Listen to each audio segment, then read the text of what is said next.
ಎಗರುತ್ತು. ನಾ ಏನಪ್ಪ ಇಷ್ಟು ಮೇಲಿಂದ ಎಗರುತ್ತಾ ಅಂತ ಅನ್ನೋ ಅಷ್ಟಕ್ಕೆ ಅಷ್ಟು ದೂರದಿಂದ ಎಗ್ರಿ ಮಧ್ಯದ್ರೊಳಗೆ ಬಂದೇ ಬಿಟ್ಟು ಅಂದರೆ ನನಗೆ 10 ಅಡಿ ಇರ್ಬೋದೇನೋ ಅಷ್ಟೇ.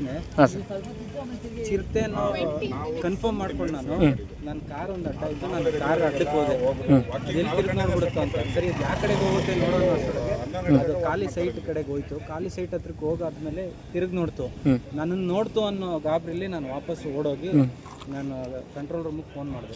ಕಂಟ್ರೋಲ್ ರೂಮಿಗೆ ಫೋನ್ ಮಾಡಾದ್ಮೇಲೆ ಒಂದು 5 ನಿಮಿಷ ಅಷ್ಟೊತ್ತಿಗೆ ಪೊಲೀಸವ್ರು ಬಂದರು. ಲೊಕೇಶನ್ ಎಲ್ಲ ಅವ್ರಿಗೆ ತೋರಿಸಿ ತಿರ್ಗಾ ಇನ್ಸ್ಪೆಕ್ಟರ್ ಎಲ್ಲ ಬಂದರು, ಅವ್ರಿಗೂ ಎಲ್ಲ ತೋರಿಸ್ದೆ. ಕನ್ಫರ್ಮ್ ಇರಲಿಲ್ಲ ನಮ್ಗೆ, ಯಾಕೆಂತಂದರೆ ಅವರು ಡೌಟ್ ಪಡ್ತಾ ಇದ್ರು. ಯಾಕೆಂದರೆ ಬೆಳಗಿನ ಜಾವ ಕತ್ಲೆನಲ್ಲಿ ನೀವು ಚಿರತೆನೇ ನೋಡಿದ್ದೀರಾ ಅನ್ನೋದು ಕನ್ಫರ್ಮ್ ಇಲ್ಲ ಸರ್. ಒಂದ್ಸಲಿ ಈಗ ಹೆಂಗೂ ಮನೆಯಲ್ಲಿ CCTV ನೋಡ್ಬಿಡೋಣ ಅದರಲ್ಲಿ ಅಂತಂದು. ಟೈಮ್ ಇನ್ನು 4 ಕಾಲಾಗಿತ್ತು. ಅಷ್ಟೊತ್ತಿಗೆ ಅವ್ರನ್ನೆಲ್ಲ ಎಬ್ಬರಿಸಿ ಡಿಸ್ಟರ್ಬ್ ಮಾಡೋದು ಬೇಡ ಅಂತಂದು ಸರಿ 6 ಗಂಟೆವರೆಗೂ ಕಾಯ್ದು ಅವ್ರ ಮನೆಯವ್ರನ್ನ ಎಬ್ಬರಿಸಿ ನಾವು ಚಿರತೆನೇ ಕನ್ಫರ್ಮ್ ಮಾಡಿಕೊಂಡು ತಿರ್ಗಾ ನಾವು ಇವ್ರಿಗೆ ಕಾಲ್ ಮಾಡ್ತೀವಿ ಪೊಲೀಸ್. ಸರ್ ಈ ಹಿಂದೆ ಏನಾದರೂ ಬಂದಿತ್ತು ಚಿರತೆ ಏನಾದ್ರು ಕಾಣಿಸ್ಕೊಂಡಿತ್ತು? ಟೈಮಲ್ಲಿ ಇಲ್ಲ, ಸುಮಾರು ಒಂದು 8 ವರ್ಷದ ಮುಂಚೆ ಅದು ನೈಸ್ ರೋಡ್ ಭಾಗದಲ್ಲಿ, ಯಾಕಂದರೆ ಮನೆಗಳು ಕಮ್ಮಿ ಇತ್ತಲ್ಲ ಆ ಟೈಮಲ್ಲಿ ನೋಡಿರೋದಷ್ಟೇ, ನಾವು ನೋಡಿಲ್ಲ. ಇವತ್ತೇ ಫಸ್ಟ್ ಟೈಮ್ ನಾನು ರಿಯಲ್ ಆಗಿ ನೋಡಿದ್ದು. ಓಕೆ.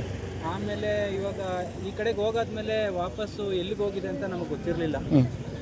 ಮನೆ ಕಡೆಗೆ ಹೋಗಿದ್ಯಾ ಅಥವಾ ರಿಟರ್ನ್ಗೆ ಹೋಗಿದ್ಯಾ ನೋಡಬೇಕಾಗಿತ್ತು. ಹಂಗಾಗಿ ವಿಡಿಯೋ ಇನ್ನೂ ಕಂಟಿನ್ಯೂಸ್ ಆಗಿ ವಾಚ್ ಮಾಡಿ ನೋಡಾದ್ಮೇಲೆ ಗೊತ್ತಾಯಿತು ನಮಗೆ 20 ನಿಮಿಷ ಆದಮೇಲೆ ರಿಟರ್ನ್ ವಾಪಸ್ಸು ಆ ಕಡೆಗೇ ಹೋಯ್ತು ಅಂತ.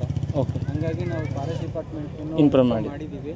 ಹಂಗಾಗಿ ನಾವು ಇನ್ನೊಂದ್ಸಲಿ ಇಲ್ಲಿ ಸ್ಥಳೀಯ ನಾಯಕರು ಆದಿತ್ಯ ರಮೇಶ್ ಅವ್ರಿಗೂ ಆಮೇಲೆ ಶಾಸಕರಾದ S ವಿ ಸೋಮಶೇಖರ್ ಅವ್ರಿಗೂ ಮನವಿ ಮಾಡ್ತೀವಿ, ಆದಷ್ಟು ಬೇಗ ಇದನ್ನು ಹಿಡಿದ್ರೆ. ಯಾಕೆಂದರೆ ಇಲ್ಲಿ ಸುಮಾರು ನಾಗರಿಕರು ಎಲ್ಲ ಬೆಳಗಿಂದ ವಾಕಿಗೆ ಬರೋರು, ಹಾಲು ತರಕ್ಕೆ ಹೋಗೋರು ಎಲ್ಲ ಇದ್ದೇ ಇರ್ತಾರೆ.